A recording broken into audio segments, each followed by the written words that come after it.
Kalau diperbolehkan, saya akan bercerita ini dengan judul. Karena saya kalau berdiri agak lama sudah tidak kuat. Pasti kalau katanya masih berdiri. Itu yang lain Pak, yang lain. Jangan dikleset-kleset ke ya.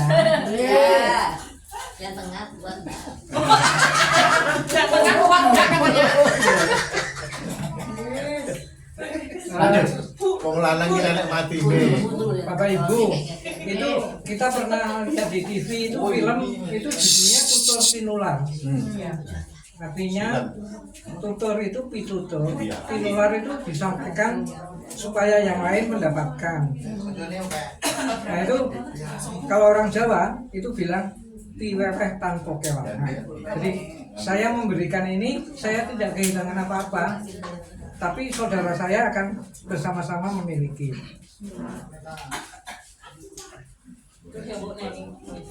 Bapak Ibu, saya disuruh Pak Bambang untuk cerita tentang apa itu Jawa.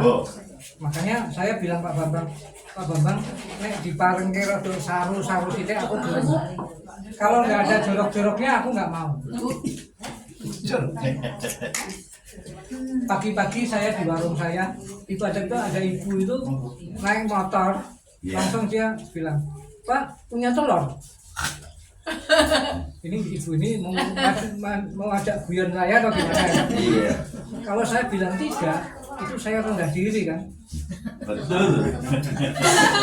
Tapi kalau saya bilang punya, itu gimana? Makanya saya diem aja sambil senyum. Buka barang. Ya sendiri. Itu makanya kalau orang bertanya, mestinya yang jelas pertanyaan itu, sehingga tidak bisa diinterpretasikan yang lain-lain. Contoh, ketika ada sensus penduduk, itu yang dibayar itu kan anak-anak muda yang baru latihan, Pak. Dia mesti tanya, Bapak namanya siapa? Pak Bambang. Pekerjaan? Catering. Terus jenis kelamin, kok ditanyakan Pak Bambang lanang kok ditanyakan? Bingung kan? Makanya kalau saya yang ditanya, saya jawabnya sedang-sedang saja. Soalnya kalau saya bilang besar, sombong. Kalau saya bilang kecil, rendah diri. Makanya jenis kelamin sedang-sedang saja.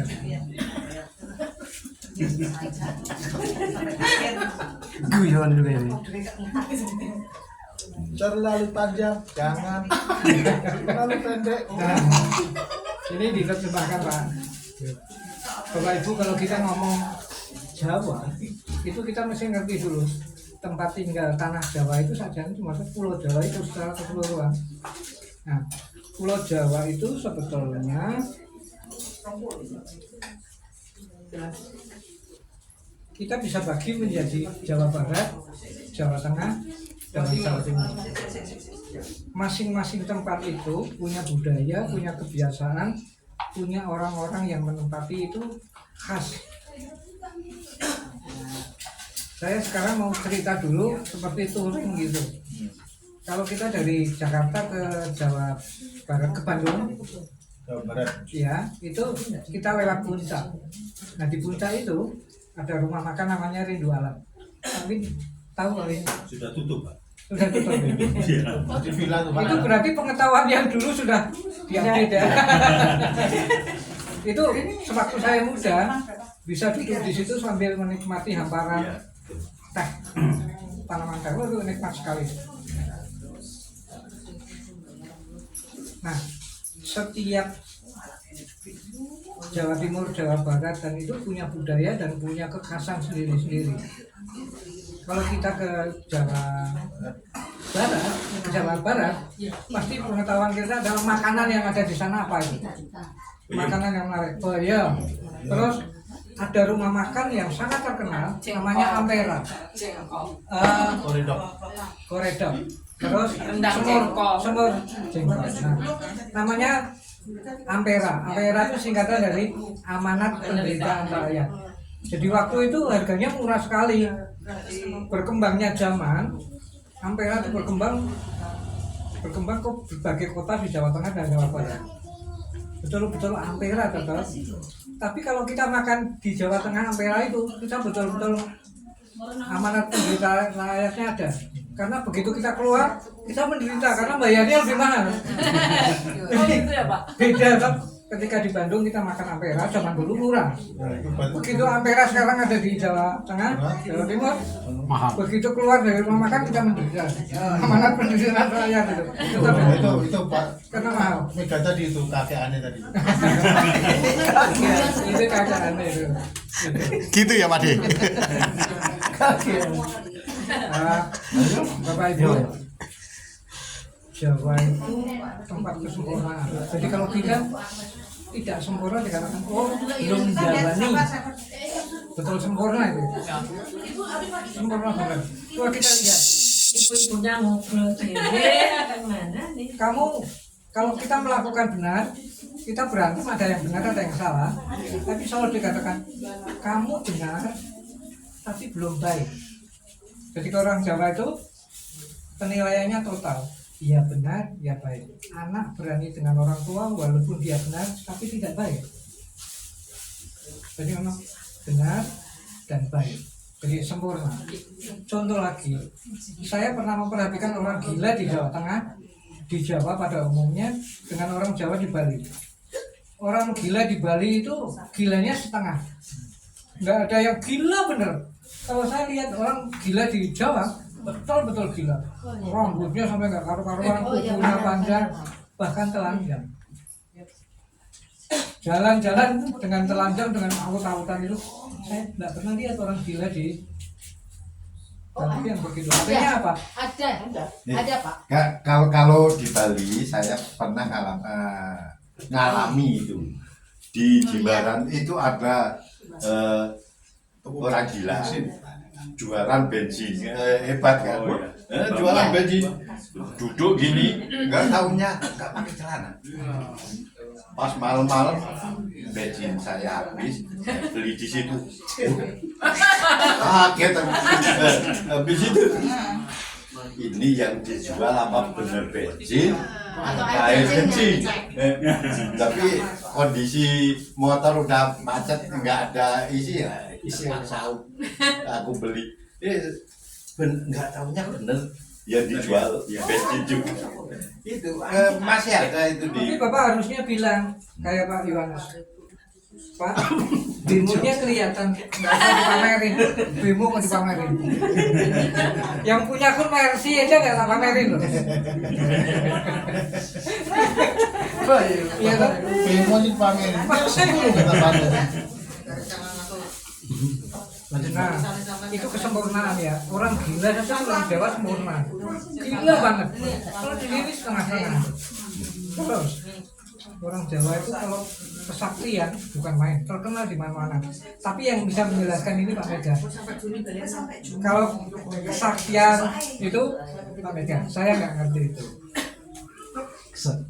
Terus saya akan cerita orang Jawa itu kalau kasih nasihat pada keluarganya, dia selalu bilang orang tua, le, yen kowe ora iso menghormati wong tuamu, kowe ora iso menghormati Tuhanmu, karena wong tuamu iku Gusti Allah sing katon.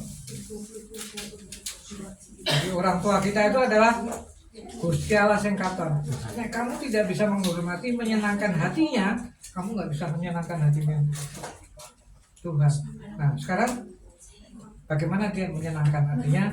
Apa yang dikasih tahu, diturutin yang baik. Menyenangkan artinya memenuhi kebutuhan. Ibu saya pernah mengatakan gini, adik saya ada satu yang tidak begitu tanggap. Dia dibilangin, nih kowe kan ngerti toh kebutuhanku ki apa? Menginang saja loh, itu apa? Makan sirih. Kowe kok ora sampai memenuhi itu. Engko nek aku mati, kowe nangis air matamu sak ember, ora ono gunane. Kayaknya nasihat itu jadi penting karena apa? Kalau kita menghormati orang tua kita, yaitu Tuhan kita yang kelihatan, ya harus kita memenuhi kebutuhannya. Nah, kalau dalam tahapan kerohanian yang lebih tinggi, kebutuhan Tuhan itu apa? Tuhan tidak butuh apa-apa. Kenapa doa? Kita menyenangkan, mungkin pemahamannya yang lebih ke sosial adalah kita menyenangkan hati Tuhan itu melayani umat-umatnya, memberi sesuatu pada umat-umatnya, kayaknya begitu.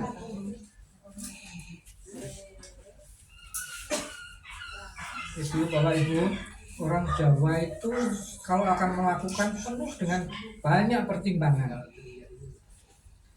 Berkata-kata saja hati-hati, karena ada apa nasihat itu ajining diri itu sokolati. Jadi kamu dihormati orang itu kalau perkataanmu itu benar, adil, dan jujur. Kalau perkataanmu tidak memenuhi unsur-unsur itu, kamu tidak akan dihormati. Artinya apa? Ditekankan ajining diri itu sokolati.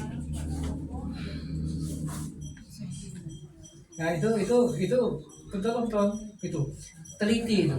Dan kalau ada nasihat begini, le kowe nek meh njupuk iwake tanpa nggawe butek bane. Kadang-kadang kita ceroboh kan, karena emosi, ada masalah kita marah dulu, kemudian masalah itu tidak akan selesai.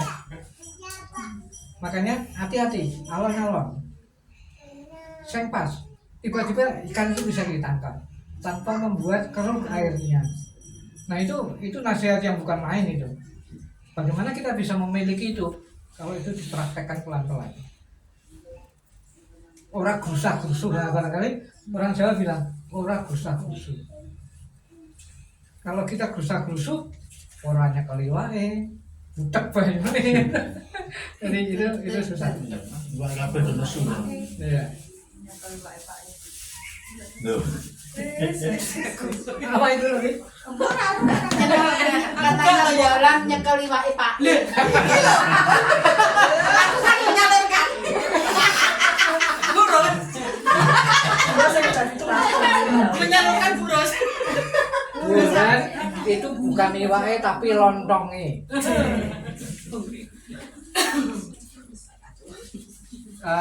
Orang Jawa itu orang yang di samping tadi teliti itu dan punya keberanian, karena ada patah gitu, luruk tanpa ngasorake,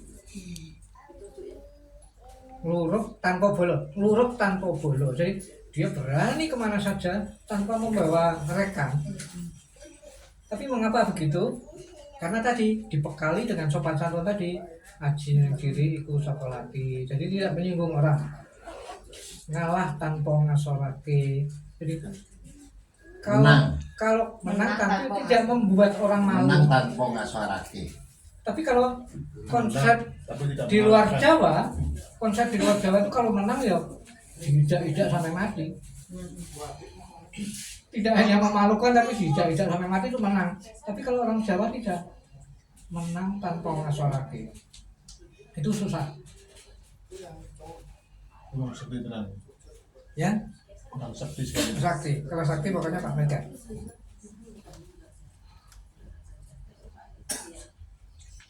Menang tanpa ngasorake itu ada hikmat. Saya pernah cerita sama Pak Win di perjalanan, mengapa Raja Salomo itu ketika ditanya, Tuhan, kamu akan minta apa toh? Bukan harta benda, bukan kedudukan, bukan kekayaan, tapi hikmat. Tapi begitu hikmat itu diperoleh itu artinya ada olah rasa, olah pikir dan olah rasa, kemudian yang dilakukan sesuai dengan firman, sesuai perintah Allah, semuanya akan dimiliki, kekayaan dimiliki, apa dimiliki, sehingga Salomo itu menjadi raja yang paling terkenal dan kaya karena hikmat. Jadi kalau orang Jawa sebetulnya ajaran Jawa pun sudah mengikuti ajaran itu, hikmat, tidak menyakiti tapi tujuannya kena, tidak sembrono. Dan karena orang Jawa itu punya sifat yang begitu, saya lihat organisasi besar ketika dipimpin oleh orang Jawa itu suasananya menjadi dingin, damai, dan efektif. Karena tadi petuah-petuah tadi dijalankan di dalam praktek berorganisasi, di dalam hidup. Makanya sebetulnya pada hari ini saya merasa sangat bergembira dan besar hati karena apa? Bukan Wali secara rohani sekarang sudah majunya bukan main. Hujan begitu lamanya kita tetap datang dengan perasaan yang gembira karena kita ingin berkumpul dan bersenang bersama, berdoa bersama. Itu bukan main itu. Ini kemajuan bukan dalam jumlah, tapi kemajuan dalam jumlah, dalam artian kualitas. Jadi saya gembira sekali Bukan Wali sudah punya kemajuan yang begitu gede. Masih kita tingkatkan lagi tuh. Amin. Amin.